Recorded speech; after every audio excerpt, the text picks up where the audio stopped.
Right. కూటమి ప్రభుత్వం అధికారంకి వచ్చి దాదాపు 7 నెలల కాలం అవుతుంది. ఎలా ఉంది పరిపాలన, ఎలా ఉంది కూటమి ప్రభుత్వం? కూటమి ప్రభుత్వం చెప్పడానికి వాళ్ళకే శుద్ధి లేదండి. ముందు ఒక రకంగా చెప్పాలంటే, మీరు నిన్న గత 20 రోజుల నుంచి మీరు చూస్తున్నారు కదా, డిప్యూటీ సీఎం కావాలా లోకేష్కి ఇవ్వాలని ఒకళ్ళు వాదన, నా ఒక్కడికే ఇవ్వాలని పవన్ కళ్యాణ్ గారు వాదన. వాళ్ళు కొట్లాడు తప్ప ప్రజలకు చేసింది లేదు. వాళ్ళు నెరవేర్చింది ఏంటంటే 4,000 రూపాయల పెన్షన్ ఇస్తానని చెప్పి 4,000 ఇచ్చారు.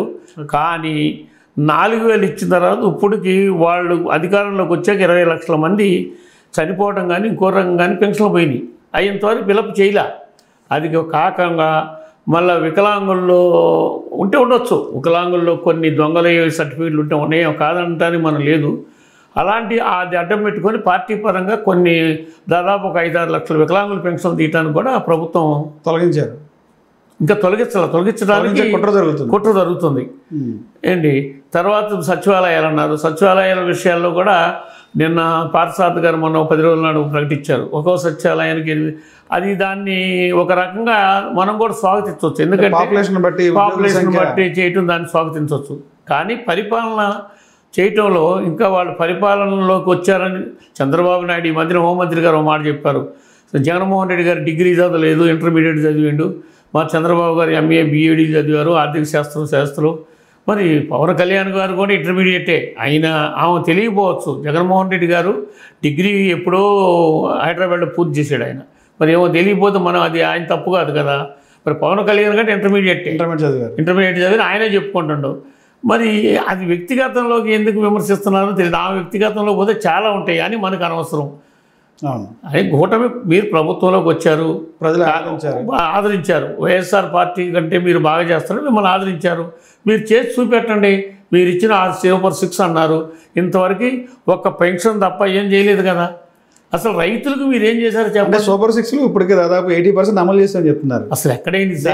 దీపం పథకం అమలు చేసాము, పెన్షన్ ఇస్తున్న పెన్షన్ పంపిణీ జరుగుతుంది. డిఎస్సి సంతకం పెట్టేసాము, డిఎస్సి కూడా రన్నింగ్లో ఉంది. కొంత విద్యార్థుల కోరిక మేరకు కొంత పోస్ట్ పోన్ చేసామని చెప్తారు. ఎవరి కోరికలు లేవు సార్. ఆ డిఎస్సి ఏం చేస్తారంటే 1 సంవత్సరం ముందు ఎలక్షన్ వచ్చే ముందు పెడతారు, ఇప్పుడు బెటరు. ఆ భారం వచ్చే ప్రభుత్వం మీద పడాలని ఎవరికల్లా డ్రామా సార్ ఇదంతా ప్రజలు. అంతే. దీపం పథకంలో బడ్జెట్లో కేటాయించాల. హోంమంత్రి గారు ఏమందంటే డిబేట్లో మేము దీపం పథకం 3 ఇస్తామా 2 ఇస్తాం, ఒకే నెలలో 3 ఇస్తామా అన్నారు. ఒకే నెలలో 3 అక్కర్లా, 3 నెలలకు ఒక్కొక్కటి, ఈ సంవత్సరాలు సరిపోయి 3 ఇవ్వమని 3 దీపాలకు సరిపోయే గ్యాస్ బండ సరిపోయే అమౌంట్ కేటాయించాలి కదా సార్. లేదు, కేటాయించలేదు. ఒక బండ కొంతమందికి ఇచ్చారు, అది అందరికి ఇవ్వాలా, అందరికి రావట్లేదు. అందరికీ ఎవరికి ఇవ్వలేదు సార్. ఏదో అక్కడ ఊరికి 1-2 మందికి డబ్బులు పడ్డాయి అంటున్నారు. మా ఊళ్ళో ఉన్నారు, ఇవాళ మా డబ్బులు పడ్డాయని ఇంతవరకు ఒక్కళ్ళు రాలేదు. మీ గ్రామంలో ఎవరికి రాలేదు. తర్వాత గృహ నిర్మాణాలు అన్నారు, ఇంతవరకు ఎక్కడ గృహ నిర్మాణం అనేది లేదు. బడ్జెట్లో కూడా గృహ నిర్మాణం కేటాయింపులు లేవు. ఇక్కడ కేటాయింపు లేకపోతే సెంట్రల్ గవర్నమెంట్ నుంచి వచ్చే నిధులు కూడా మరి ఆ గృహాలకు వచ్చే నిధులు ఏమవుతున్నాయో తెలియట్లేదు.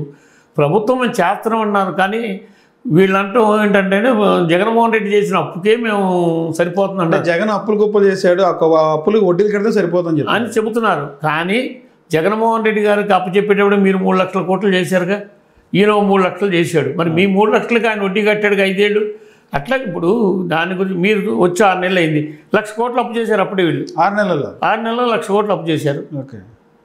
మరి ఏంటంటే 6 నెలల 1,00,000 అంటే మరి ఈ లెక్కన 5 సంవత్సరాలకు ఎన్ని లక్షలు అవ్వాలంటే? అంటే మీ అధికారంకి వస్తే సంపద సృష్టిస్తామని చెప్పి చంద్రబాబు గారు చెప్పారు. ఏం జరగలేదు అంటారా? ఏమి దావోస్ వెళ్ళారు సార్. దావోస్ పర్యటనలో అప్ అండ్ డౌన్ ఛార్జీలు కూడా గిట్టుబాటు కాలేదు. అదేంటి, ఒక పక్కన సీఎం గారు ఈరోజు ప్రెస్ మీట్ కూడా ఉంది, పెట్టుబడులు కంపెనీలు వస్తున్నాయి, యువతకు ఉపాధి వస్తుందని చెప్తున్నారు. ఏమి రాలేదు సార్. మహారాష్ట్రకి గేమ్ చేంజర్గా మారాడు నారా లోకేష్ అని చెప్తున్నారు ప్రభుత్వంలోని పెద్దలంతా. ఏమి లేదు సార్. మహారాష్ట్రలో 15 లక్షల కోట్ల రూపాయలు మేము దావోజులో ఒప్పందాలు జరిగిందని వాళ్ళు చెప్పుకున్నారు. అక్కడే తెలంగాణ వాళ్ళు కూడా 1,00,000 కోట్లు ఏదో ఒప్పందం జరిగిందని అక్కడే చెప్పుకున్నారు. మరి మీరు అక్కడ చెప్పకుండా ఇక్కడ చెప్పేది అక్కడ దావోజులో ఏ కంపెనీతో మీరు డైప్ అయ్యారో చెప్పొచ్చు కదా సార్. ఇదేం లేదంటే మళ్ళీ ఒక చెప్పిందే 3.